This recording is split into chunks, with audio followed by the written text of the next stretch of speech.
প্রিয় মাধ্যমিক পরীক্ষার্থীরা, আমরা এখন এই ভিডিওতে তোমাদের বিদ্যালয় থেকে দেওয়া টেস্ট পেপারস এর গণিতের এই 418 পাতার 11 দাগের এই 2 নম্বর জ্যামিতিক প্রশ্নটি বা সম্পাদ্যটি আমরা এখন খুবই সহজ সরলভাবে আলোচনা করে অঙ্কন করব। তো প্রিয় শিক্ষার্থীরা, আমরা প্রথমে প্রশ্নটি একটু ভালোভাবে পড়ি। প্রশ্ন এখানে আমাদের দেওয়া রয়েছে 5 সেমি, 6 সেমি, 7 সেমি বাহু বিশিষ্ট একটি ত্রিভুজ অঙ্কন করো এবং ওই ত্রিভুজের একটি পরিবৃত্ত অঙ্কন করো। খুবই সহজ। আমাদের এখানে একটি প্রথমে ত্রিভুজ অঙ্কন করতে বলা হয়েছে, ত্রিভুজের 3টি বাহুর দৈর্ঘ্য দেওয়া রয়েছে, তারপর এই ত্রিভুজের আমাদের পরিবৃত্ত অঙ্কন করতে বলা হয়েছে। তোমরা মনোযোগ সহকারে দেখো, অবশ্যই তোমরা ভালোভাবে বুঝতে পারবে। তো প্রিয় শিক্ষার্থীরা, আমরা প্রথমে প্রশ্নে দেওয়া ত্রিভুজের এই 3টি বাহুর দৈর্ঘ্যের পরিমাপ নেই। দেখো, 0-এর বড় দাগ, 5-এর বড় দাগ, এই 2 বিন্দু যুক্ত। আমরা প্রথমে এই 5 সেমি নিলাম, এরপর আমরা এই 6 সেমির পরিমাপটি নেই। 0-এর বড় দাগ, এই 6-এর বড় দাগ, 2 বিন্দু যুক্ত। এরপর আমরা 7 সেমির পরিমাপটি নেই। এই যে 0-এর বড় দাগ, 7-এর বড় দাগ, 2 বিন্দু যুক্ত। এটি হচ্ছে 5 সেমি, এটি হচ্ছে 6 সেমি, এটি হচ্ছে 7 সেমি।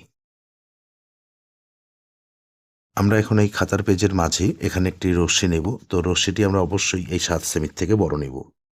দেখো, আমরা প্রায় 10.5 সেমির মতো নিলাম। এখানে বিন্দু করে নাম দেই আমরা বি, ডান দিকে রশ্মির চিহ্ন, বিন্দু করে নাম দেই এক্স। এখন আমরা পেন্সিল কম্পাস দ্বারা প্রথমে এই 7 সেমির পরিমাপটি নেই, এই যে এভাবে, ঠিক আছে, নিয়ে বি বিন্দুতে বসিয়ে ডান দিকে বৃত্তচাপ কেটে নেই। এখানে বিন্দু উৎপন্ন হলো, এখানে আমরা নাম দেই সি। এখন আমরা এই 6 সেমির পরিমাপটি নেই, এই যে এভাবে নিয়ে বি বিন্দুতে বসিয়ে এই উপরে বৃত্তচাপ কেটে নেই। এরপর আমরা পেন্সিল কম্পাস দ্বারা এই 5 সেমির পরিমাপটি নেই, এই যে এভাবে নিয়ে এই সি বিন্দুতে বসিয়ে উপরের এই বৃত্তচাপের উপরে আরেকটি বৃত্তচাপ, এখানে বিন্দু উৎপন্ন হলো, এখানে আমরা নাম দেই এ। এখন আমরা স্কেল দ্বারা এই সি আর এ বিন্দু যুক্ত করে দেই। একইভাবে এই এ আর বি বিন্দু যুক্ত করে দেই। এটি হচ্ছে 5 সেমি, এটি হচ্ছে 6 সেমি, এটি হচ্ছে 7 সেমি। তো প্রিয় শিক্ষার্থীরা, 5, 6 ও 7 সেমি বাহু বিশিষ্ট ABC ত্রিভুজটি আমরা অঙ্কন করলাম, ঠিক আছে। এখন আমরা এই ত্রিভুজের পরিবৃত্ত অঙ্কন করব। তো পরিবৃত্তটি অঙ্কন করার জন্য আমরা এই ত্রিভুজের AB আর BC এই দুটি বাহুকে এখানে সমদ্বিখণ্ডিত করব। তো দেখো, তার জন্য আমরা পেন্সিল কম্পাসটি হাতে নেব, নিয়ে আমরা প্রথমে এই BC বাহুকে সমদ্বিখণ্ডিত করি বা BC বাহুর লম্ব সমদ্বিখণ্ডক অঙ্কন করি। তার জন্য আমরা কাঁটাটি এই সি বিন্দুতে বসাবো, বসিয়ে আনুমানিক এই BC বাহুর দৈর্ঘ্যের অর্ধেকের বেশির পরিমাপ নেব। ধরি এখানে অর্ধেক, তার থেকে একটু বেশি, এই যে এভাবে নিয়ে কাঁটাটি আমরা এই সি বিন্দুতে বসিয়ে রেখেছি। আমরা উপরে একটি বৃত্তচাপ কাটব এবং নিচে একটি বৃত্তচাপ কাটব।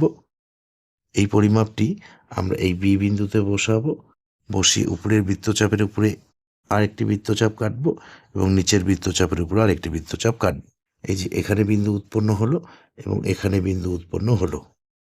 আমরা স্কেল দ্বারা এই বিন্দু আর এই বিন্দু যুক্ত করে দেব। এই বিন্দুর নাম দেই আমরা এখানে পি, এই বিন্দুর নাম দেই কিউ। একইভাবে আমরা এই এবি বাহুটিকেও সমদ্বিখণ্ডিত করব বা এবি বাহুর লম্ব সমদ্বিখণ্ডক অঙ্কন করব। তার জন্য আমরা এই যে অর্ধেকের বেশির পরিমাপ নিচ্ছি, আনুমানিক এখানে অর্ধেক, তার থেকে একটু বেশি, ঠিক আছে, নিয়ে কাঁটাটি প্রথমে বি বিন্দুতে বসিয়ে বাঁ দিকে বৃত্তচাপ কাটছি এবং ডান দিকে বৃত্তচাপ কাটছি। এই পরিমাপটি এই এ বিন্দুতে বসাবো, বসিয়ে এই বৃত্তচাপের উপরে আরেকটি বৃত্তচাপ এবং এই বৃত্তচাপের উপরে আরেকটি বৃত্তচাপ। এদিকে স্পর্শ করলো না, তো আরেকবার কাটবো বি বিন্দুতে বসিয়ে।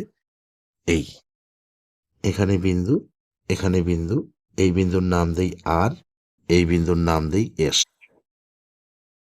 একইভাবে আমরা এই এস আর আর বিন্দু যুক্ত করে দেই। তো প্রিয় শিক্ষার্থীরা দেখো, এই যে বিসি বাহুর লম্ব সমদ্বিখণ্ডক আর এবি বাহুর লম্ব সমদ্বিখণ্ডক, এই দুটি লম্ব সমদ্বিখণ্ডক পরস্পর এই যে এখানে ছেদ করেছে, ঠিক আছে।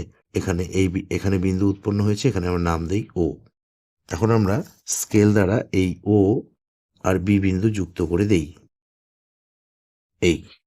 এখন আমরা পেন্সিল কম্পাস দ্বারা এই ও আর বি দৈর্ঘ্যের পরিমাপ নেব। দেখো এই যে এভাবে, ঠিক আছে। নিয়ে কাঁটাটি আমরা এই ও বিন্দুতে বসিয়ে রাখবো, রেখে আমরা এখানে পরিবৃত্তটি অঙ্কন করব। দেখো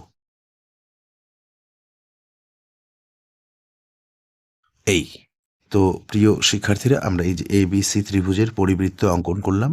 এখন আমরা এই চিত্রটির বা সম্পাদ্যটির নিচে একটি লাইন ভালোভাবে সাজিয়ে লিখব। তোমরাও পরীক্ষার খাতায় ভালোভাবে লিখবে। সুতরাং ABC ত্রিভুজের পরিবৃত্ত অঙ্কন করা হলো,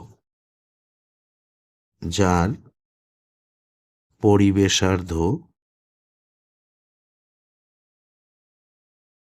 এই ওবি হচ্ছে পরিবেশার্ধ, ওবি সমান, ওবির দৈর্ঘ্য আমরা স্কেল দ্বারা মেপে নেব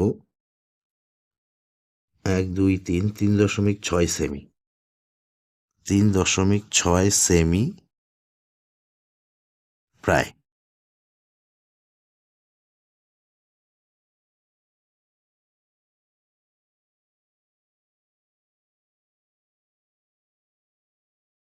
তো প্রিয় শিক্ষার্থীরা, এই ভিডিওতে এ পর্যন্ত। ধন্যবাদ।